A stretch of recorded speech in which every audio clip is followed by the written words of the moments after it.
जिन जो हैं वो 3 किस्म के होते हैं। हमें सही हदीस से पता चलता है, ये मौजम तबरानी की हदीस है, इमाम बहकी रहमहुल्लाह ताला अन्हु ने भी इसको जिक्र किया है। जिन 3 तरह के, और इसको शेख अल्बानी रहमहुल्लाह ने इस हदीस को सही करार दिया है। आप सल्लल्लाहु अलैहि वसल्लम ने फरमाया कि जिन 3 तरह के होते हैं।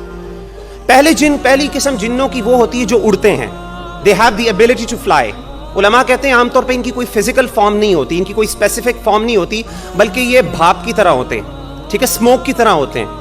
तो ये उड़ सकते हैं, इनके पास ये एबिलिटी है कि आसमान के ऊपर मुख्तलिफ जगहों पे जा सकते हैं, लेकिन ये हर जगह पे नहीं जा सकते। इनकी भी कुछ लिमिट्स हैं, लिमिटेशंस हैं। आसमान के कुछ हिस्सों के ऊपर इनकी लिमिटेशंस हैं, वो क्रॉस नहीं कर सकते। नंबर 1।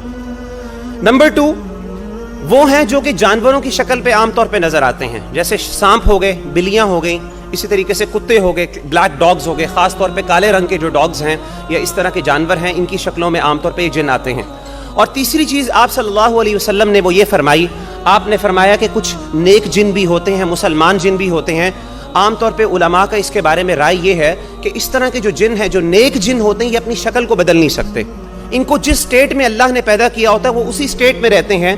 और आमतौर पे जादूगर जिन या वो शरीर और तेज जिन, जिस तरह इंसानों के अंदर जादूगर होते हैं, हज़रत उमर बिन खत्ताब रज़ी अल्लाह ताला अन्हु के बारे में उनसे पूछा गया कि जिन क्या अपनी शक्ल बदल सकते हैं कि नहीं, और ये हदीस बिल्कुल ऑथेंटिक है। शेख अल्बानी ने इसको सही करार दिया है, बल्कि शेख इब्न हजर ने, इमाम इब्न हजर रहमहुल्लाह ने इसको इमाम उमर बिन खत्ताब रज़ी अल्लाह अन्हु के इस कॉल को ऑथेंटिक करार दिया है।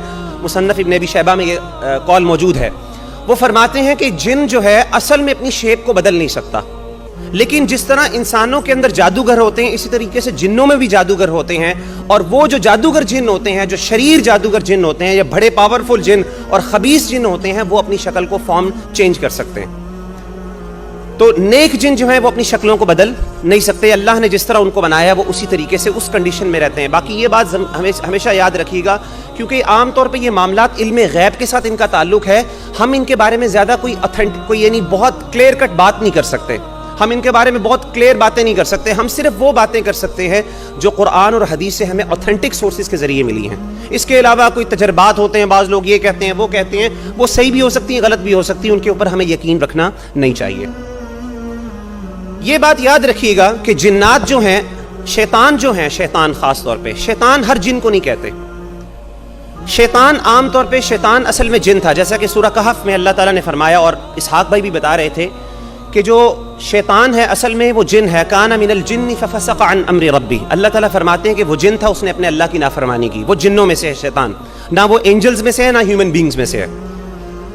तो अब जो शैतान है, उन शैतानों को कहते हैं, इमाम इब्न अब्दुल बर फरमाते हैं कि शैतान उन जिन्नों को कहते हैं जो कि बहुत खबीस होते हैं और लोगों को, मुसलमानों को या दूसरे जिन्नों को तंग करते हैं।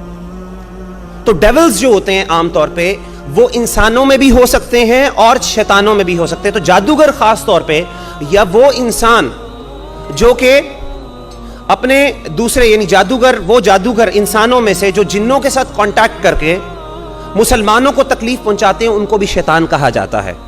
और मैं आपको बताऊं, इसी तरीके से जो लोगों को लोग तंग करते हैं, उनको भी शैतान कहा जा सकता है। जिस तरह कैसे आमतौर पे माएँ बच्चों को कहती हैं, ओए शैतान, कहती हैं ना, तो ठीक कहती हैं, ठीक है, लेकिन बाल कहना नहीं चाहिए। तो शैतान एक नेगेटिव वर्ड है और गलत वर्ड है, इसे अवॉइड करना चाहिए। अब ये मैं आपको क्या बता रहा हूँ, मैं ये बताना चाहता हूँ आपको कि शैतानों के अंदर भी जिन होते हैं। ये वाक़या है, ये बिल्कुल सुनन नसाई का, ये सुनन नसाई में ये वाक़या मौजूद है, और ये भी वाक़या बिल्कुल ऑथेंटिक है। इसको भी उलमा ने, शेख मुक़बिल इब्नुल हादी अल-वदाई रहमहुल्लाह ने इस वाक़े को बिल्कुल ऑथेंटिक करार दिया, इस नरेशन को। ये वाक़या क्या है, हुआ ये, इब्न अबी तुफ़ैल कहते हैं, अबू तुफ़ैल कहते हैं कि जब मक्का फतह हुआ तो अल्लाह के रसूल सल्लल्लाहु अलैहि वसल्लम ने खालिद बिन वलीद रज़ी अल्लाह ताला अन्हु को उज़्ज़ा के एक मुकाम पर भेजा।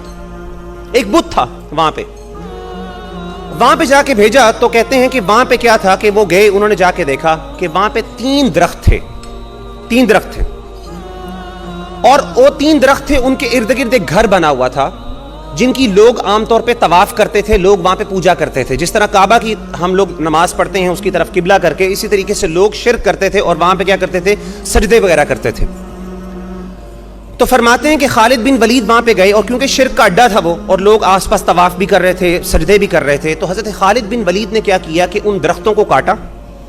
उन दरख्तों को काटने के बाद उस घर को गिरा दिया और उसके बाद वापस आ गए। اور اللہ کے رسول صلی اللہ علیہ وسلم کو رپورٹ دی. آپ صلی اللہ علیہ وسلم کو فرمایا کہ اے اللہ کے رسول، آپ نے جس کام کے لیے مجھے بھیجا تھا میں نے وہ کر دیا. تو اللہ کے رسول صلی اللہ علیہ وسلم نے کیا کہا؟ جب یہ سنا، بات پوری سن لی، تو آپ نے کہا ارجع، واپس لوٹو. فإنك لم تصنع شيئا، تم نے کچھ کام نہیں کیا. ابھی اصل کام جس کے لیے میں نے تمہیں بھیجا تھا تم نے وہ کیا ہی نہیں. حضرت خالد بن ولید حیران ہوئے، پتہ نہیں کس لیے، وہ کیا کام تھا. واپس گئے، کہتے میں جا کے دیکھتا ہوں کیا چیز مجھ سے رہ گئی. تو حضرت خالد بن ولید جب وہاں پہ گئے تو انہوں نے کیا دیکھا کہ وہاں پہ ایک برہنہ عورت کھڑی تھی. اور وہ برہنہ عورت کیا تھی کہ اس کے بال بالکل کھلے ہوئے تھے اور اس کے سر کے اوپر بہت زیادہ مٹی گری ہوئی تھی. اس کے ناخن بہت لمبے لمبے تھے، انتہائی گندی حالت میں، اور بالکل شیطان، اس کے لیے لفظ انہوں نے استعمال کیے حدیث میں شیطانہ، چڑیل جسے آپ کہتے ہیں، وہ دیکھی وہاں پہ. اور لوگ کیا کر رہے تھے؟ اس کے ارد گرد طواف کر رہے تھے اور اس کو سجدہ کر رہے تھے. مورخین بیان کرتے ہیں کہ اصل میں اس گھر کے اندر وہ عورت رہتی تھی اور وہ عورت لوگوں سے کمیونیکیٹ کرتی تھی، اور لوگ اس کے ڈر کی وجہ سے کیا کرتے تھے کہ اس گھر کی عبادت کرتے تھے، عزا کی.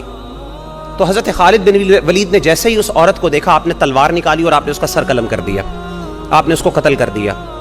اور قتل کرنے کے بعد آپ صلی اللہ علیہ وسلم کے پاس واپس آئے اور کہا کہ اللہ کے رسول، میں نے اس عورت کو، ایسی عورت تھی، ایک عجیب سی مخلوق ٹائپ عورت تھی، اس کو میں نے قتل کیا ہے. اللہ کے رسول نے کہا اسی لیے میں نے تمہیں بھیجا تھا، تلک العزا، وہ عزا ہے، اس کی عبادت کرتے تھے لوگ، میں تمہیں چاہتا تھا تم اس کو گراؤ. تو کہنے کا مطلب ہے کہ انسانوں کے اندر بھی شیطان موجود ہے، جیسا کہ سورۃ الناس میں اللہ فرماتے ہیں من شر الوسواس الخناس، اور آخر میں کیا فرمایا کہ من الجنتی والناس، جنوں میں اور انسانوں دونوں میں شیاطین موجود ہوتے ہیں. تو اس طرح کی ہمیں ایویڈنس حدیث میں بھی ملتا ہے، اور یہ حدیث بالکل اتھینٹک ہے اور ریلائبل ہے. اس سے پتہ چلتا ہے کہ شیطانوں کے اندر بھی جن ہوتے ہیں اور وہ جنات کے ساتھ ان کا تعلق بھی ہوتا ہے، اور ان کے اندر بعض اوقات ایسی ایبلٹیز بھی ہوتی ہیں جو کہ عام طور پہ ہیومن بینگز کے اندر نہیں ہوتی. لیکن اس سے آپ نے گھبرانا نہیں، وہ شیطانوں کی مدد سے ایسی حرکتیں لوگ کرتے ہیں اور وہ انتہائی کفر اور شرک کے اندر مبتلا ہوتے ہیں.